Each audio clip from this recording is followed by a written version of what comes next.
திராவிட முன்னேற்ற கழகின் சார்பாக இந்த women's reservation பில்லை நாங்கள் வரவேற்கிறோம். ஆனால் அதுக்கு பின்புலமாக ஒரு அரசியலில் டீலிமிட்டேஷனை கொண்டு வர்றதை மட்டும்தான் எங்களால் எடுத்துக்க முடியல. 50% போலீஸ் இதில் கொடுத்தது எங்களுடைய முத்தமிழறிஞர் டாக்டர் கலைஞர் தான். லோக்கல் பாடி எலெக்ஷனில் நாங்கள் 50% கொடுத்துருக்குறோம். இப்போ சிப்காட்டில் 30%, கவர்மெண்ட் ஜாபில் 40%, இப்படி விமனுக்காக எல்லா ரிசர்வேஷன்ஸும் கொடுக்குறோம். நாங்கள் 33% நாங்கள் வெல்கம் பண்ணாமல். பார்லிமெண்ட்ல மோடி அவர்களும் சரி, அமித்ஷா அவர்களும் சரி அதை தெளிவுபடுத்திருக்காங்கல்ல, 59 இடங்கள் தமிழ்நாட்டுக்கு கிடைக்க போகுது அப்படின்னு சொல்றாங்களே. ஆனால் எத்தனை நம்பர் ஆஃப் சீட்ஸ் அப்போ கூட நமக்கு வருது? 59. உத்தரப்பிரதேசத்துக்கு எவ்வளோ வருது? 120 வரும். அப்போ உத்தரப்பிரதேசத்துக்கு 120 சீட்டு, ராஜஸ்தான், பீகார், இவங்க 3 பேரும் சேர்ந்தா யார் பிரைம் மினிஸ்டருங்கிறத நிர்ணயிச்சிடலாமா? இதில் இன்னும் உத்தரப்பிரதேஷோட வாய்ஸ் ஜாஸ்தியாகி பீகாரோட வாய்ஸ் ஜாஸ்தியாச்சுன்னா தமிழ்நாட்டுடைய பிரதிநிதித்துவம் கடைசி சீட்டில் கொண்டு போய் உட்கார வச்சிருவான். 2023 செப்டம்பர் மாதத்துலேருந்து இன்னைய தேதி வரைக்கும் பாஜக அரசு 30 மாதம் தூங்கிட்டு தானே இருந்தது. அந்த பில்லை வச்சுக்கிட்டு அத்தனை நாடாளுமன்ற உறுப்பினர்களும் இன்றைக்கு பாராளுமன்றத்தில் உட்காந்துட்டு இருக்காங்க. இங்கே எலெக்ஷன் நடக்குது. ஸோ அவர்களுடைய அரசியல் நோக்கம் என்ன? யாரும் வரமாட்டாங்க. அந்த நேரத்தில் 2/3 மெஜாரிட்டி அப்படியே ஈஸியாக வரும், ஈஸியாக பாஸ் பண்ணிட்டு போயிட்டே இருக்கலாங்கிறது தான் அவங்க நினைக்கக்கூடிய ஒரு பெரிய அரசியல். ப்ரொபோர்ஷனேட் அடிப்படையில் தொகுதி மறுவரைவு கொண்டுட்டு வந்தாலும் அதை திமுக எதிர்க்குதா சார்? ப்ரொபோர்ஷனா இல்லை பாப்புலேஷனாங்கிறத ஃபஸ்ட்டு பப்ளிக் டொமைனுக்கு விடுங்க. நம்ம கொடுக்குற டேக்ஸ் பேமெண்ட் மற்ற எல்லா ஸ்டேட்ஸை விட அதிகம். ஸோ அதுக்கான பிரதிநிதித்துவம் கொடுப்பாங்களா? அவங்க சொல்கிறாங்க ப்ரொபோர்ஷன் வைஸ் போகிறோம், பாப்புலேஷன் வைஸ் போகிறோம், எக்கனாமிக் இண்டஸ்ட்ரீஸ் க்ரோத் வைஸ் போகலாமே. தெளிவா சொல்லியிருக்காரு. எவ்வளோ சதவீதம் ஆல்ரெடி தமிழ்நாடுக்கு ரெப்ரசன்டேஷன் இருந்துச்சோ அதே சதவீதம் மீண்டும் தமிழ்நாடுக்கு இருக்கும்னு சொல்லியிருக்காரு. தொகுதியே சொல்லிட்டாரு. தமிழ்நாட்டை தான் கன்சல்ட் பண்ணீங்களா? நாங்கள் என்ன உங்கள் அடிமைகளா? நீங்கள் என்ன உட்காந்துட்டாங்க சொன்னாலும் கேட்கறதுக்கு.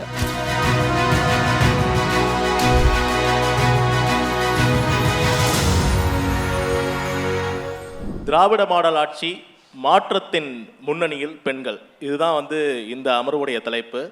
இதை பேசுறதுக்கு ரொம்ப ஒரு சரியான நபரை சரியான நேரத்தில் கூப்பிட்டுருக்கிறதா நான் நினைக்கிறேன். வணக்கம் மேம். மேம், ஒரு பெண் எம்பியா நாடாளுமன்றத்துக்கு சென்றவங்க நீங்க. 33% ஆட்சியில் பெண்களுக்கு அதிகாரம் கொடுக்கப்படும் அப்படின்னு சொல்றாங்க, இந்த டீலிமிட்டேஷன் பண்றதன் மூலியமா. அப்போ நீங்கள் அதை ஃபர்ஸ்ட் இடத்துல நின்று வரவேற்கணும்ல, ஏன் இவ்வளோ எதிர்க்கிறீங்க? 2023 செப்டம்பர் மாதம் இந்த விமென்ஸ் ரிசர்வேஷன் பில் பாராளுமன்றத்தில் கொண்டு வரப்போதே திராவிட முன்னேற்ற கழகத்தின் சார்பாக லோக்சபாலையும் சரி ராஜ்யசபாலையும் சரி பேசின அத்தனை பெண் நாடாளுமன்ற உறுப்பினர்களும் அதை வரவேற்று தான் பேசணும். நாங்கள் பேசும்போது முக்கியமாக 2 விஷயங்களை மட்டும்தான் நாங்கள் ஒரு பெரிய ரிக்வெஸ்ட்டாக வச்சோம். நாங்கள் மட்டும் கிடையாது, எல்லா எதிர்கட்சிகளில் பேசின அத்தனை பெண்களுமே வைத்த ஒரு முக்கிய விஷயம் என்னென்னா, ஒன்று, இதை சென்சஸோட இணைக்காதீங்க, 2வது இதை டீலிமிட்டேஷனோட இணைக்காதீங்க. அந்த ஒரு பெரிய ஹேர்டில் அந்த 33% கொண்டு வராதிங்க.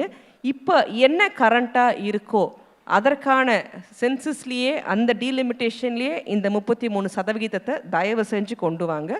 அதனால் என்ன பயன் அளிக்கும்னா, 2024 நம்ம ஒரு பாராளுமன்ற எலெக்ஷனை நோக்கி போய் கொண்டிருந்தோம். அந்த எலெக்ஷன்லேயே அந்த 33% கொண்டு வந்துருங்க. இமீடியட் லைட்டுக்கு வரும் விமன் ரிசர்வேஷன் பில். அதற்கான 9 ஆண்டு காலம் வெயிட் பண்ண வேண்டாங்கிற ஒரு நிலைப்பாட்டை ஒவ்வொரு பெண் நாடாளுமன்ற எம்பியும் தான் பேசினோம். அத்தனை பேரும் இதை முன் வச்சாங்க, பேசிய ஆண்களும் முன் வச்சாங்க. ஆனால் அன்னைக்கு செவி சாய்க்கவே இல்லை இந்த அரசு. அவர்களுக்கு அன்னைக்கு தேவைப்பட்டது என்ன? அந்த விமன் ரிசர்வேஷன் பில்லை இமீடியட்டாக பாஸ் பண்ணணுங்கிறது மட்டும்தான். அதில் ஆனால் அது இமீடியட்டாக லைட்டுக்கும் வந்துடக்கூடாது. அவங்களுடைய அரசியல் ஆதாயம் 2024 தேர்தலை நோக்கி அவங்க பயணித்து கொண்டிருந்த காலகட்டத்தில் இதை ஒரு இக்கோட பாஸ் பண்ணி முடித்தாங்க. அதற்கு ஒரு ஸ்பெஷல் செஷன் வச்சாங்க.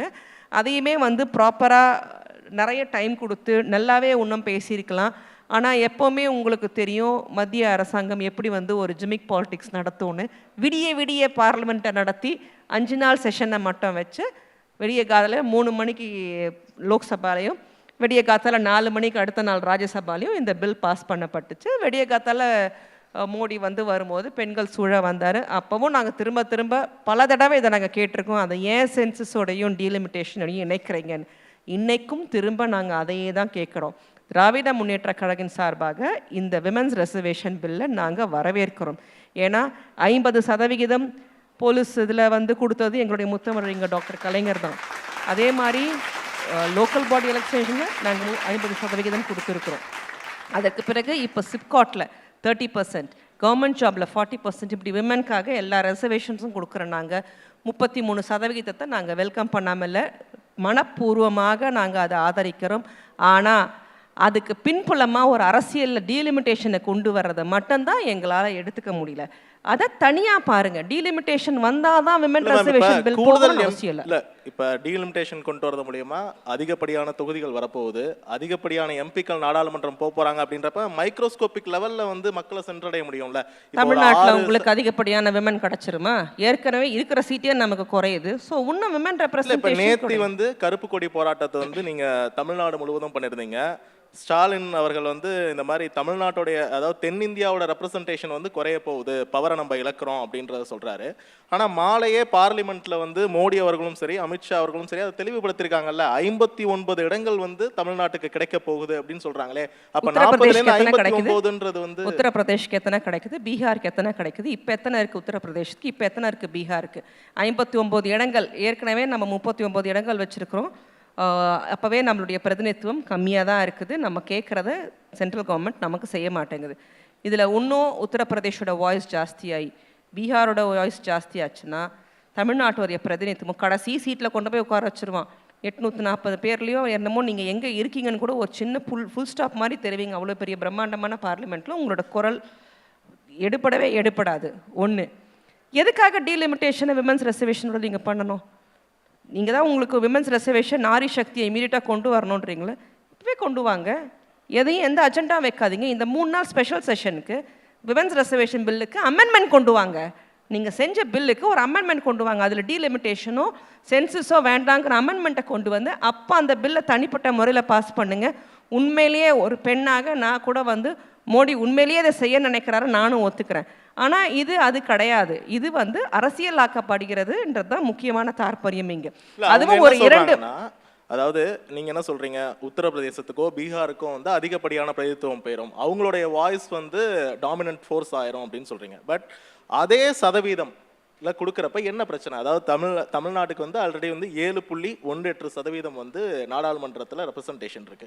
அதே இப்போ கொடுக்குறப்ப பார்த்தோம்னா 7.23, சொல்லப்போனால் வந்து 0.5 வந்து அதிகமாக இருக்கு. அப்படின்றப்ப அதில் என்ன பிரச்சனை? நீங்கள் ப்ரொபோர்ஷன் வைஸ் போனீங்கன்னா 7.17% நீங்கள் சொல்கிறீங்க. ஆனால் எத்தனை நம்பர் ஆஃப் சீட்ஸ் அப்போ கூட நமக்கு வருது? 59. அவ்வளவுதான் வரும். உத்தரப்பிரதேசத்துக்கு எவ்வளோ வருது? 120 வரும். அப்போ உத்தரப்பிரதேசத்துக்கு 120 சீட்டு, ராஜஸ்தான், பீகார், இவங்க 3 பேரும் சேர்ந்தா யார் பிரைம் மினிஸ்டருங்கிறத நிர்ணயிச்சிடலாமா? உங்களுக்கு ஏற்கனவே தேவையான விஷயங்கள் எதுவுமே தமிழ்நாட்டுக்கு செய்யலை. கடந்த 13 வருஷமாக பிஜேபி ஆட்சி காலம் வந்ததுலேருந்து அடுத்து இந்த டீலிமிட்டேஷன் பில்லையும் நீங்கள் பாஸ் பண்ணிட்டீங்கன்னா நம்மளோட குரல் எதுவுமே இருக்காது. சவுத் ஸ்டேட்ஸ் வந்து தேய்ந்து போகும், தெற்கு தேய்ந்தே கொண்டு போகும், வடக்கு வாழ்ந்து கொண்டே இருக்கும் என்பதுதான் எப்போவுமே நாங்கள் சொல்லக்கூடியோம். அது கரெக்டாக நடைமுறையிலையும் கொண்டு வந்து நிறுத்திட்டாரு மோடி. சரி, இதெல்லாம் நான் கேட்குறேன். இப்போது எலெக்ஷன் டைமில் உங்களுக்கு எதுக்கு டீலிமிட்டேஷன்? 2 மாநிலம் எலெக்ஷன் இன்னும் முடியல. ஏப்ரல் 23 இங்கேயும் போலிங் இருக்குது, நம்மளுடைய வெஸ்ட் பெங்கால்லையும் போலிங் இருக்குது. ஏன் அதையே 23 அடுத்த நாள் வச்சா, பார்லிமெண்ட் செஷன் வச்சா ஏதாவது வாஸ்து சரியில்லையா சார்? ஆல்ரெடி 50 ஆண்டுகள் பண்ணாம இருந்துட்டோம். 50 ஆண்டு காலத்துல இன்னும் ஒரு 5 நாள் ஆட் பண்ணீங்கன்னா உங்களுக்கு என்ன சார் பிரச்சனை? எனக்கு சத்தியமா புரியல. சரி, இப்போ நீங்க இந்த 3 நாள் செஷன் வைக்கிறீங்க, செஷன் வச்சு இந்த நீங்கள் பில்லை நீங்கள் வந்து அமுல்படுத்துறீங்கன்னே வச்சுங்க. அடுத்த நாள் காலையில் அமுல்படுத்தினோடனே அதை தமிழ்நாட்டு எலெக்ஷனில் கொண்டு வந்து நிறுத்த போகிறீங்களா? கேண்டிடேட்ஸை மாற்ற போகிறீங்களா? இல்லை வெஸ்ட் பெங்காலில் கேண்டிடேட்ஸ் மாற்ற போகிறீங்களா? இல்லை ரீ எலெக்ஷன் நடத்த போகிறீங்களா? கிடையாது. இல்லை, எதுவாக இருந்தாலும் 2029 வரக்கூடிய பாராளுமன்ற தேர்தலில் தானே நீங்கள் கொண்டு வந்து அதை வைக்க முடியும். அதுக்கு என்ன இப்போ அவசரம்? 50 ஆண்டு காலம் ஓடிருச்சு. நீங்களே 30 மாதம் தூங்கிட்டு தானே இருந்தீங்க இந்த பில்லுக்கு அப்புறம். 2023 செப்டம்பர் மாதத்துலேருந்து இன்றைய தேதி வரைக்கும் பாஜக அரசு 30 மாதம் தூங்கிட்டு தானே இருந்தது அந்த பில்லை வச்சுக்கிட்டு. இந்த 30 மாதமும் வெவ்வேறு டிபேட்டில் நாங்களும் மறுபடியும் கேட்டுக்கிட்டு தானே இருந்தோம். இந்த டீலிமிட்டேஷனோட லிங்க் பண்ணாதீங்க, சென்சஸோட லிங்க் பண்ணாதீங்க. 30 மாதம் தூங்கின பாஜக இன்னும் ஒரு 3 நாள் தூங்குறதுல தப்பு கிடையாது. எலெக்ஷனை முடிச்சுட்டு கூப்பிட்டுருக்கலாம். எல்லாரும் களத்தில் வேலை செஞ்சுட்டு இருக்கிறாங்க. அத்தனை நாடாளுமன்ற உறுப்பினர்களும் இன்றைக்கு பாராளுமன்றத்தில் உட்காந்துட்டு இருக்காங்க. இங்கே எலெக்ஷன் நடக்குது. ஸோ அவர்களுடைய அரசியல் நோக்கம் என்ன? யாரும் வரமாட்டாங்க அந்த நேரத்தில், 2/3 மெஜாரிட்டி அப்படியே ஈஸியாக வரும், ஈஸியாக பாஸ் பண்ணிட்டு போயிட்டே இருக்கலாங்கிறது தான் அவங்க நினைக்கக்கூடிய ஒரு பெரிய அரசியல். அதை தான் எங்கள் தலைவர் அவர்கள் முறியடிக்கணுங்கிறதுக்காக நேற்று வந்து எங்களுடைய எதிர்ப்பை தெரிவித்தோம். கருப்பு கொடியை ப்ரொபோர்ஷனேட் அடிப்படையில் வந்து தொகுதி மறுவரைவை கொண்டுட்டு வந்தாலும் அதை திமுக எதிர்க்குதா சார்? ப்ரொப்போர்ஷனா இல்லை பாப்புலேஷனாங்கிறத ஃபஸ்ட்டு பப்ளிக் டொமைனுக்கு விடுங்க. அதுக்கு ஒரு எல்லா மாநிலத்தில் சேர்ந்த அத்தனை கட்சி தலைவர்களுக்கும் ஒரு குழு போடுங்க. அவங்களோட ரெப்ரசன்டேஷனை கேளுங்க. இது வந்து உங்கள் வீட்டு அஞ்சரைப்பட்டிலேருந்து கொடுக்குற விஷயம் இல்லை சார். இது ஃபெட்ரலிஸ்டிக் கண்ட்ரியில் இருக்கக்கூடிய ஒரு பெரிய அடுத்த முன்னெடுப்புக்கான விஷயம். யார் யாருக்கு எவ்வளோ ரெப்ரசன்டேஷன் வேணும். ஜஸ்ட் பிகாஸ் தமிழ்நாடு வந்து ஒரு ஃபேமிலி பிளானிங் ஆதரித்து கேரளா இவங்கெல்லாம் வந்து ஆதரித்த ஒரே காரணத்துக்காக இன்றைக்கி நம்ம பாப்புலேஷன் பேசிஸில் நமக்கு வந்து ரிவார்ட் பண்ண வேண்டிய இடத்துல நமக்கு அதை வந்து பிட்ரேயல் பண்ணிகிட்ருக்காங்க. நமக்கு அவார்ட் கொடுக்கணும். ஆக்சுவலி நம்ம பாப்புலேஷனை கண்ட்ரோல் பண்ண காரணத்துக்காக நம்மளோட ஸ்டேட் இன்றைக்கி வளர்ந்துருக்கு. அது எந்த ஆட்சியில் இருக்கட்டும், அது டிஎம்கேவாக இருக்கட்டும், ஏடிஎம்கேவாக இருக்கட்டும், பட் அதை கரெக்டாக ஃபாலோ பண்ணோங்கிற ஒரு விஷயம் தமிழ்நாட்டுக்கு அந்த பெருமை நிச்சயமாக இருக்குது. அதுக்கு ஆக்சுவலி நீங்கள் என்ன பண்ணணும்? Extra number of seats. ஏன்னா நம்மளோட எக்கனாமிக்கல் இன்டிசீஸ் வளர்ந்துருக்கு. அதனால் அதுக்கு நீங்கள் எக்ஸ்ட்ரா சீட்ஸ் கொடுத்து எக்ஸ்ட்ரா பிரதிநிதித்துவம் கொடுக்கணும். ஏன்னா நம்ம கொடுக்குற டேக்ஸ் பேமெண்ட் வந்து மற்ற எல்லா ஸ்டேட்ஸை விட அதிகம். ஸோ அதுக்கான பிரதிநிதித்துவம் கொடுப்பாங்களா? அப்போ எக்கனாமிக் இண்டஸ்ட்ரீஸில் போகலாமா? அவங்க சொல்கிறாங்க ப்ரொப்போர்ஷன் வைஸ் போகிறோம், பாப்புலேஷன் வைஸ் போகிறோம். எக்கனாமிக் இண்டஸ்ட்ரீஸ் க்ரோத் வைஸ் போகலாமே, அதையும் சேர்த்துக்கோங்க. அப்போ எக்கனாமிக் வைட் க்ரோத் வைஸ் இண்டஸ்ட்ரீஸ்னால் அப்போ தமிழ்நாட்டுக்கு அதிக பிரதிநிதித்துவம் வரும். அதை நாங்கள் உண்மையிலே வெல்கம் பண்ணுறோம். அதற்காக தான் கூறுகிறோம், இதில் அவசரப்பட வேண்டிய அவசியம் எதுவுமே பிஜேபி கிடையாது. 2029 எலெக்ஷனில் தான் இதை அமல்படுத்த போகிறீங்க. தேர்தல் ஏப்ரல் 23 முடியட்டும். முடிஞ்சதுக்கப்புறம் ஒரு 10 நாள் கூட செஷன் வைங்க. அமர இந்த பில்லை அலசி ஆராய்ங்க. அதை எல்லா கட்சியோட பிரதான கட்சியோட தலைவர்களை கூப்பிடுங்க. எல்லா ஸ்டேட்ஸோட சீஃப் மினிஸ்டர்ஸை கூப்பிடுங்க. அவங்களோட கருத்துக்களை கேளுங்க. அதுக்கப்புறமா நீங்கள் இதை வந்து பார்லிமெண்ட்டில் பில்லை எனாக்ட் பண்ணி கொண்டு வாங்க. அப்புறமா நம்ம டிபேட் வைக்கலாம். எங்க பிரச்சனை வருதுன்னா, பாஜக எது கொண்டுட்டு வந்தாலும் உடனே எதிர்க்கிறது. இப்படிதான் வந்து சிஏஏ வந்து எதிர்த்தாங்க, எஸ்ஏஆரை வந்து எடுத்துட்டாங்க. சிஏஏனால வந்து முஸ்லீம்களோட அந்த சிட்டிசன்ஷிப் வந்து போயிருச்சா, இல்லை எஸ்ஏஆர்னால யாருடைய வாக்கு வந்து திருட்டு போயிருச்சுன்ற பிரச்சனை வருதா? அதாவது இது வந்து திமுக வந்து இந்த டெல்லி அரசியலை வந்து எதிர்க்கிறது அப்படின்ற இமேஜை கட்டமைக்கிறதுக்காக இதை தமிழ்நாட்டில் பண்றாங்க. நேற்று வந்து இவ்வளோ பெரிய போராட்டம் தேவையில்லை அப்படின்னு அவங்க சொல்றாங்க. இப்படி தான் 3 ஃபார்மர்ஸ் பில் கொண்டு வந்தாங்க. அதுக்கப்புறம் அது ரிட்ராக்ட் பண்ணல. அப்போவே நாங்கள் சொன்னோம்ல, இதே தான் ஒவ்வொரு பில்லும் இப்போ நடக்க போகுது. நீங்கள் பாருங்கள். ஏன்னா அவங்க கொண்டு வர எந்த ஒரு விஷயமும் எல்லா மக்களை சார்ந்ததுக்கும் நியாயமாக நடக்கவில்லை. எல்லா சாராரையும் சார்ந்து நடப்பதில்லை. எல்லா ஸ்ட்ராட்டா ஆஃப் பீப்புளையும் இன்க்ளூட் பண்ணுறதில்லை. நிச்சயமாக இந்த சிஏஏ பில் பற்றி பெருசாக வராமல் இருக்கலாம். அதோட இம்பேக்ட் தெரிய வரும்.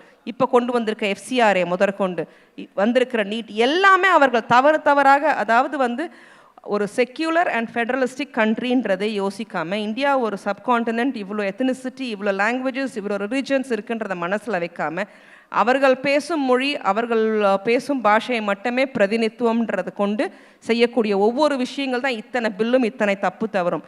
அவங்க கொண்டு வந்த ஒரு பில்லையாவது வெல்கம் பண்ணுற மாதிரி ஒரு முகம் சொலிக்காமல் இருக்கிற அளவுக்கு ஒரு விஷயம் கூட இது வரைக்கும் பாரதிய ஜனதா அரசு இந்தியாவில் பண்ணதே கிடையாது. அது ஒரு பில்லாக இருக்கட்டும், செய்யக்கூடிய வெல்ஃபேர் ஸ்கீம்ஸாக இருக்கட்டும், எல்லாமே ஒரு வகையான ஒரு பொய் அதில் ஒளிந்தே இருக்கும். அதே மாதிரி தான் அந்த 15 லட்சம் ஒவ்வொரு அக்கௌண்ட்லேயும் போடுவேன். நாங்கள் அமித்ஷா அப்புறம் பார்லிமெண்ட்ல என்ன சொன்னார் தெரியும்ல? நாங்க கேட்டதுக்கு வந்தா 15 லட்சத்தை போட முடியும் அப்படின்னு சொன்னாங்க. என்ன கொண்டுட்டு வந்தா? அதாவது கருப்பு பணத்தை வந்து வெளிநாட்டுல இருந்து கொண்டுட்டு வரேன்னு சொன்னது அவங்க தானே சார். அளவு பணம் வந்து கொண்டுட்டு வரேன்னு சொன்னது அவங்க தான். கொண்டுட்டு வந்தாங்களா இல்லையான்ற வெளிப்படைத்தன்மை கிடையாது. ஒயிட் பேப்பர் அதில் எதுவும் கொடுக்கப்படலை. ஸோ நடக்காத விஷயத்த சொல்கிறது தான் பாஜகன்றதை இப்போ உங்களுடைய கூட்டின் மூலமாக நான் சொல்ல முடியும். ஏன்னா அது நடக்காதுன்னு அவங்களுக்கே தெரியுது. இல்லை செஞ்சிடணும்னா நீங்கள் தானே 13 வருஷமாக சென்ட்ரல் கவர்மெண்ட்டில் இருக்கீங்க. நீங்கள் தானே வந்து எல்லா ரிலேஷன்ஸ், எக்ஸ்டர்னல் அஃபேர்ஸ் ரிலேஷன்ஸ் வச்சுருக்கீங்க. ஏன் கொண்டு வர முடியல? அப்போ உங்களுக்கே தெரியும் கொண்டு வந்ததா இல்லையான்னு. உங்களுக்கு எனக்கும் இன்னைய வரைக்கும் தெரியாது. ஏன்னா அது வந்து ஃபாரின் ட்ரேடிங் எல்லாமே சீக்ரஸின்றுவாங்க உடனே. ஸோ யாருக்கும் தெரியாது. ஸோ பட்டப்பகலில் ஒரு நல்ல லைட் வெளிச்சத்தில் பாராளுமன்றத்தில் நம்மளுடைய அமித்ஷா என்ன சொன்னார்? ஜும்லான்ற ஒரு பெரிய வார்த்தையை சொன்னார். ஜும்லானா பொய். இப்படி தான் ஒவ்வொரு விஷயத்தையும் அவங்க செய்யக்கூடிய எல்லா விஷயத்தையும் மக்களை பாதிக்கிற மாதிரி இருக்கும். இப்போ இந்த தேர்தல் களம் 2026ல் டீலிமிட்டேஷனை வந்து ஒரு எதிர்ப்பு அஜெண்டாவா திமுக வந்து செட் பண்ணுதா? இதை நீங்கள் எலெக்ஷன் அப்போ கொண்டு வந்தாலும் நாங்கள் எதிர்ப்போம், எலெக்ஷன் இல்லாதப்போ கொண்டு வந்தாலும் நாங்கள் எதிர்ப்போம். டீலிமிட்டேஷன்ன்றது இப்போத்திய எமர்ஜென்சி கிரைசிஸ் எதுவும் கிடையாது கண்ட்ரி. நாளைக்கு டீலிமிட்டேஷன் கொண்டு வரலன்னா ஒரு 100 பேருக்கு ஏதாவது ஆயிட போகுதுங்கிற ஒரு பெரிய விஷயம் நாட்டில் எங்கேயும் நடந்து முடிஞ்சிட போகிறது கிடையாது. நீங்கள் ஏன் தேர்தல் அப்போ கொண்டு வரீங்க? நாங்கள் திருப்பி கேட்குறோம், எங்களுக்கு இங்கே தேர்தல் இருக்குது, உங்களுக்கும் தேர்தல் இருக்குது, நீங்களும் இங்கே ஒரு கூட்டணி வச்சுருக்கீங்க, என்டிஏ அலையன்ஸ்னு வச்சுருக்கீங்க, அண்ணா திராவிட முன்னேற்ற கழகத்தோட கூட்டணிக்கு அவங்களும் களத்தில் இருக்கிறாங்க. ஸோ உங்களுக்கு வந்து அது ப்ராப்ளம் கிடையாது, ஏன்னா உங்களுடைய மற்றவங்கள்லாம் இங்கே வேலை செய்வாங்க. பட் எங்களுக்கு அந்த 39 எம்பிங்களும் களத்தில் வேலை செய்ய வேண்டிய ஒரு கட்டாயம் எங்களுக்கு இருக்குது ஒரு ரீஜனல் பார்ட்டியாக. அது அதிமுகவுக்கு கிடையாது, ஏன்னா அவங்களுக்கு லோக்சபாவில் எம்பிஸ் கிடையாது, அதை பற்றி அவங்க கண்டுக்க போகிறதே கிடையாது. ராஜ்யசபாவில் இருக்கிற ஒரு 6-7 எம்பியும் அவங்களும் வந்து போனாலும் அந்த 6 பேர் 7 பேர் போகிறதுல அவங்களுக்கு ஒரு பெரிய விஷயமாகவும் இருக்க போகிறதில்ல. ஸோ இப்படி தான் அவங்களோட நிலைப்பாடு இருக்க வழியே டீலிமிட்டேஷன் கொண்டு வாங்க, டிஸ்கஷனுக்கு வேணும்னா எடுத்துகிட்டு வாங்க. எப்போ எல்லாரையும் கன்சல்ட் பண்ணுங்க. நீங்கள் வந்து பதில் மறைக்கிறேன்னு சொல்கிறீங்க இல்லையா? இப்போ வந்து எங்களுடைய தலைவர் கேட்டார், என்ன ப்ரொபோர்ஷனில் சொல்ல போகிறீங்க, பர்சன்டேஜ்லையா, பாப்புலேஷன்லையா, இல்லை எப்படின்றதுக்கு நேத்து மத்தியானம் தான் அமித்ஷா பதில் சொல்றாரு. அதுவும் ஒரு தெளிவில்லாத ஒரு பதில். என்ன பதில் சொல்லியிருக்காரு? எவ்வளவு சதவீதம் ஆல்ரெடி தமிழ்நாடுக்கு ரெப்ரசன்டேஷன் இருந்துச்சோ அதே சதவீதம் மீண்டும் வந்து தமிழ்நாடுக்கு இருக்கும்னு சொல்லியிருக்காரு. தொகுதியே சொல்லிட்டாரு. அதை தமிழ்நாட்டில் இருக்கவங்கலாம் ஒத்துக்கிட்டாங்களா? தமிழ்நாட்டை அதை கன்சல்ட் பண்ணீங்களா? நாங்கள் என்ன உங்கள் அடிமைகளா? நீங்கள் என்ன உட்காந்துட்டாங்க சொன்னாலும் கேட்கறதுக்கு? அதுக்கு தான் ஸ்டேட் அட்டானமி கேட்டோம். பிரதிநிதித்துவம்ங்கிறது ஒரு கட்சியில் இருக்கிற எங்கள் கட்சியை மட்டும் சொல்லலை, Dravida Munnetra Kazhagam plus Congress, ADMK, communist, CPI, CPM, எல்லா அனைத்து பெரிய விசிகே, எல்லா அனைத்து பெரிய இயக்கங்களின் தலைவர்களை கூப்பிடுங்க, அவங்களோட நிலைப்பாடுகளை கேளுங்க. ஏன்னா எல்லாருமே வந்து அரசியல் வல்லுநர்கள், கட்சியில் இருக்கிற கட்சி தலைவர்களாக இருக்கவங்க, எல்லாரோட ரெப்ரசன்டேஷன்ஸை கேளுங்க. கேட்டு ஒரு கமிட்டி ஃபார்ம் பண்ணுங்க, ஒவ்வொரு ஸ்டேட்டுக்கும் ஒரு கமிட்டி ஃபார்ம் பண்ணுங்க. அந்த ஸ்டேட்ஸ் அந்த கமிட்டியோட ரிப்போர்ட்ஸை கொடுக்கட்டும், அதை ஒருங்கிணைச்சு கொண்டு வாங்க. அவ்வளோ அவசரமாக கொண்டு வரக்கு எமர்ஜென்சி கிரைசிஸ் என்ன சார் இதுனா? COVID-19 இம்மீடியட்டாக உங்களுக்கு 144 போட்டு மொத்தத்தையும் வந்து நீ கர்ஃப்யூ கொண்டு வான்னு சொல்கிறதுக்கு அதை மாதிரி ஒரு எந்த விஷயமே கிடையாது. 2029 வரப்போகிற எலெக்ஷனுக்கு இன்னைக்கு எதுக்கு தக்கான்னு குதிக்கிறாங்கன்னு எனக்கு புரியல. 30 மாதமாக தூங்கிட்டு தானே இருந்தாங்க. ஓகே மேம், இப்போ எலெக்ஷன் சீசன் போயிட்டு இருக்கு, தேர்தல் களம் எப்படி இருக்கு 2026? நிச்சயமாக திராவிட முன்னேற்ற கழகம் 200க்கும் மேற்பட்ட தொகுதிகளை வென்று திராவிட மாடல் 2.0 வெர்ஷன் நிச்சயமாக நாங்கள் அமைப்போம். அதற்கு முக்கிய பங்காக நாங்கள் பார்க்குறது, நாங்கள் செஞ்சுருக்கிற அந்த மேனிஃபெஸ்டோவில் சொல்லியிருக்கிற விஷயங்களில் கிட்டத்தட்ட 90% மேல் நாங்கள் வந்து நிறைவேற்றி வச்சிருக்கிறது. முக்கியமாக பெண்களை மையப்படுத்துகின்ற அந்த கட்டணமில்லா பேருந்தாக இருக்கட்டும், இல்லை மகளிர் உரிமை தொகையாக இருக்கட்டும், நான் தமிழ் புதல்வன் திட்டமாக இருக்கட்டும். மேம், இல்லை இந்த இடத்துல தான் ஸ்கீம்ஸை எடுத்துட்டு தானே வந்து வீடு வீடாக வந்து திமுக போய் ஓட்டு கேட்கணும். ஆனால் 8000 ரூபாய் கூப்பனை வந்து தேர்தலுக்கு முன்னாடியே எடுத்துட்டு போய் அதை வச்சு தான் வந்து ஓட்டு கேட்டுட்டு இருக்காங்க அப்படின்ற விமர்சனம். அது அந்த பேப்பர் நீங்கள் பார்த்தீங்களா இல்லையான்னு தெரியல, நானுமே முந்தானத்தை பார்த்தேன். அது வந்து ஒரு பிட் நோட்டீஸ் மாதிரி அடிச்சிருக்கிறாங்க. அதை கொண்டு போய் எலெக்ஷன் கமிஷனில் ஸ்கீம்ஸ் இருக்கிறப்ப அதை ஏன் பிரதானப்படுத்தணும் அப்படின்ற கேள்வி. சார், ஒரு மேனிஃபெஸ்டோவை வெளியில் பிரிண்ட் அடித்து கொடுக்கறதுல ஒன்றும் தப்பு இல்லைன்னு நினைக்கிறேன். எல்லா கட்சியுமே செய்யக்கூடிய ஒரு தார்மீகமான விஷயம்.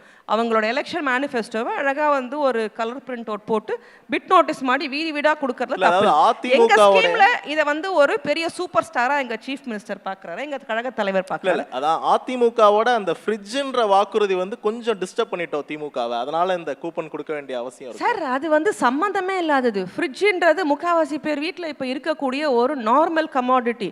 நீங்கள் சாதாரண ஒரு பிலோ பாவர்ட்டி லைனில் போய் பார்த்தீங்கன்னா கூட உங்கள் வீட்டில் ஃப்ரிட்ஜுங்கிற ஒரு விஷயம் இருக்கும், இல்லைன்னா சொல்ல முடியாது. ஏன்னா நம்ம வந்து ட்ராபிக்கல் கிளைமேட்டில் இருக்கிறோம். ஃப்ரிட்ஜு தேவையான ஒரு பொருளாக வீட்டில் பார்க்கக்கூடிய ஒரு விஷயம். அப்படி இருக்கும்போது நாங்கள் ஏன் இந்த 8000 ரூபாய் கூப்பனை வந்து ஒரு பெரிதாக பார்க்குறோன்னா, சில பேருக்கு ஃப்ரிட்ஜு தேவைப்படும், சில பேருக்கு கிரைண்டர், சில பேருக்கு மிக்சி, யாருக்கு என்ன வேணால் தேவைப்படும். சில பேர் பழைய மிக்சி கிரைண்டரை வச்சுருப்பாங்க, அதை மாற்றக்கூடிய தருவாயில் இருப்பாங்க. அந்த டெசிஷனை நம்ம அவங்களுக்கு கொடுக்கறது தான் வந்து it would be a growth effect மாதிரி பார்க்குறோம். இது வந்து ஜஸ்ட் கிவிங். ஒரு ஃப்ரிட்ஜ் வந்து ஒருத்தர் வீட்டில் ஃப்ரிட்ஜ் இருக்குன்னா இன்னொரு ஃப்ரிட்ஜ் 2வது ஃப்ரிட்ஜாக போகும்.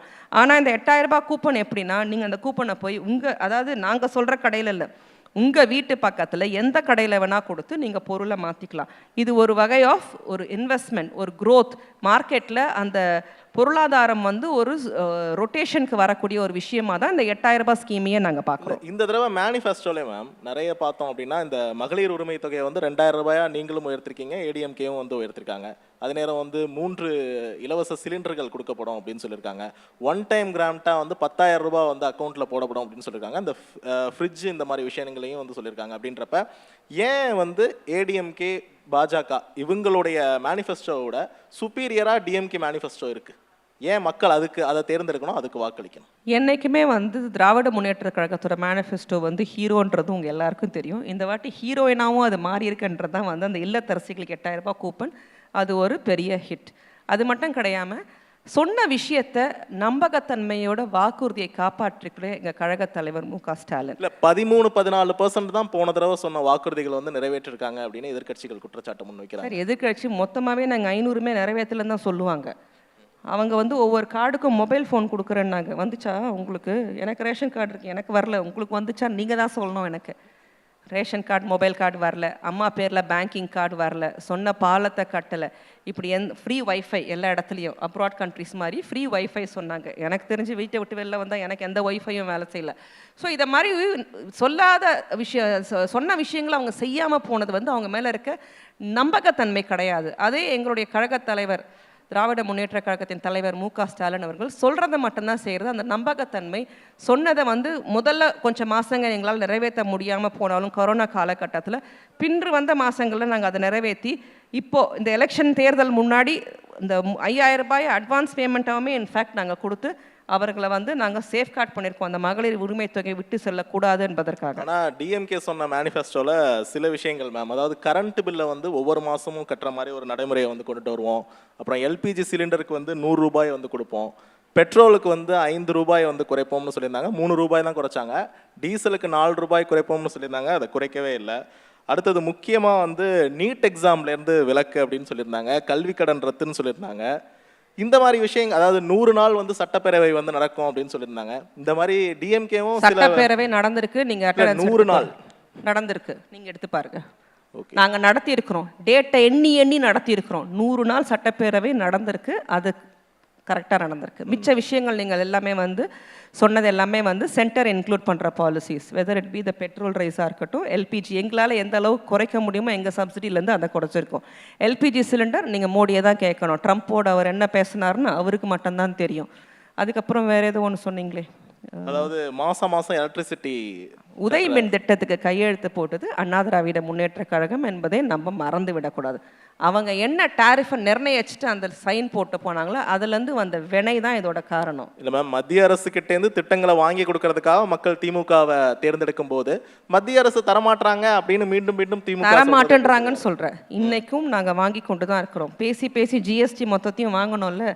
பார்ட் பேமெண்ட்டாக தான் நிர்மலா சீதாராமன் கொடுத்தாங்க. இருந்தாலும் அதை விடாப்பிடியாக நின்று வாங்கினோமா இல்லையா? சமக்ரா சிக்ஷா பாலிசியில் அவங்க ஃபண்டு கொடுக்கலன்றதுக்காக நாங்கள் மும்மொழி கொள்கையை ஏற்றுக்கல. நம்மளோட 2 லாங்குவேஜ் ஸ்டேட் பாலிசியில் தான் நம்மளோட எஜுகேஷன் இண்டஸ்ட்ரீஸ் அதிகமாக இருக்கின்ற காரணத்தினால அதில் ஸ்டிக் ஆன் பண்ணி வெளிநாடுகளுக்கு சென்று நாங்கள் வெளிநாட்டு முதலீட்டை கொண்டு வந்திருக்கிறோம்ல. அப்போவும் நம்ம எங்கள் ஸ்டேட்டை விட்டு கொடுக்கல. டபுள் டிஜிட் எக்கானமியை கொண்டு தானே வந்திருக்கிறார் சிஎம். ஸோ சென்டருக்கு ஃபைட் பண்ணணும். அந்த தரிமை எங்களுடைய கழக தலைவர் மு.க. ஸ்டாலினுக்கு மாத்திரம்தான் இருக்குது. நம்ம போய் காலில் விழக்கூடாது. அதை தான் வந்து அண்ணா திராவிட முன்னேற்ற கழகம் பண்ணிட்டு, பட் சாரி டு சே அவங்களோட கூட்டணியில் இருக்கிற தொட்டு அவருக்கு விழுந்தே பழக்கம். அது நம்ம எதுவும் பண்ண முடியாது. ஓகே மேம், இறுதி கேள்வி. தமிழ்நாட்டுடைய பெண்கள் பாதுகாப்பு கேள்விக்குறியாக இருக்குது, கிரைம் ரேட் அதிகமாக இருக்குது, போதை கலாச்சாரம் வந்து தலை தூக்குது அப்படின்றது தான் ஆப்போனன்ட்ஸ் வந்து முன்வைக்கிற முக்கிய ஒரு விஷயமா இருக்குது. இது வந்து இந்த எலெக்ஷனில் இம்பாக்டை ஏற்படுத்தும்னு நினைக்கிறீங்களா? நிச்சயமாக கிடையாது. ஏன்னா எந்த அளவுக்கு வந்து ஏதாவது ஒரு கூட்டணியில் இருக்கக்கூடிய பிரேமலதா அவர்கள் இதை மேடையில் சொன்னாங்க, அதனால கேட்குறேன். கண்டிப்பாக சொன்னாங்க, நான் இல்லைன்னா மறுக்கவே இல்லை. நான் இன்சிடென்ட்ஸே நடக்கலைன்னா நான் சொல்ல மாட்டேன், நடந்திருக்கு. அதுக்கு எந்த அளவுக்கு துரிதமாக எஃப்ஐஆரை போட்டு ஒரு 150 டேஸ்க்குள்ளே எல்லா கேஸ்லேயுமே நம்ம வந்து வேர்டிக்ஸை வாங்கி அவங்கள வந்து பனிஷ்மெண்ட் கொடுத்துருக்கோன்றது தான் வந்து அடுத்தவங்களுக்கு திருப்பி அந்த தப்பு பண்ண வைக்காமல் நம்ம தடுக்கக்கூடிய ஒரு பெரிய விஷயமா பார்ப்பேன். பொள்ளாச்சி பாலியலுக்கும் வந்து எங்களுடைய ஆட்சியில் அதுவும் மேனிஃபெஸ்டோவில் சொல்லப்பட்ட ஒரு விஷயம். நாங்கள் தான் அதுக்கான வேர்டிக்டையும் வாங்கி கொடுத்துருக்கேன். இந்த டேட்டா நீங்கள் கேட்ட தொட்டு இப்போ நான் சொல்கிற மாதிரி ஆகிடுது. என்சிஆர்பி டேட்டா எல்லாருக்கும் தெரியும். அதிகமான தேசிய சராசரியே பார்த்தீங்கன்னா பெண்களுக்கு எதிரான குற்றங்கள் வந்து 65.3, தமிழ்நாடு வந்து 23.2 தான் நம்ம இருக்கும். அதை நான் பாராட்டலை, அது 0 ஆகணுன்றது தான் ஒரு பெண்ணாக நான் கருதக்கூடிய ஒரு விஷயம். பட் நிச்சயமாக தேசிய பர்சன்டேஜோடு பார்க்கும்போது நம்ம கண்டிப்பாக கம்மியாக தான் இருக்கிறோம். அதில் உயர்ந்து நிற்கிறது பார்த்தீங்கன்னா உத்தரப்பிரதேசம், மகாராஷ்டிரம், ராஜஸ்தான், ஒரிசா, மத்திய பிரதேஷ், இதெல்லாம் தான் வந்து பிரதானமான மாநிலங்களாக இருக்குது. அப்படி பார்க்கும்போது தமிழ்நாடு குறைவாக இருக்குது. பட் அந்த குறைவான விஷயங்களும் இல்லாமல் எந்த நேரத்துலையுமே வந்து விமன் சேஃப்டியோடு இருக்கணுங்கிற ஒரு நிலைப்பாடு ஆஸ் அ விமனாக நான் கருதுவேன். ஆனால் இன்றைக்கும் தமிழ்நாடு வந்து இந்திய தரவரிசையில் படி ஒரு விமன் சேஃபஸ்ட்டாக ஒர்க் பண்ணுற ஒரு குட் என்வாயரன்மெண்ட்டில் ஃபர்ஸ்ட் ரேங்கிங்கில் நிற்குதுன்றது வந்து நான் சொல்கிற விஷயம் இல்லை, நம்மளுடைய சென்ட்ரல் கவர்மெண்ட் சொல்லக்கூடிய ஒரு தரவரிசையை பட்டியலேருந்து தான் நான் சொல்லிட்டு இருக்கேன். ஸோ ஒரு சேஃபான ஒரு ஹார்மோனியஸான ஒரு state for women, for education, for all strata of பீப்புளுக்காக திராவிட முன்னேற்ற கழகம் டெஃபினட்டாக வின் பண்ணணுங்கிறது என்னுடைய வேண்டுகோள். Okay ma'am, thank you.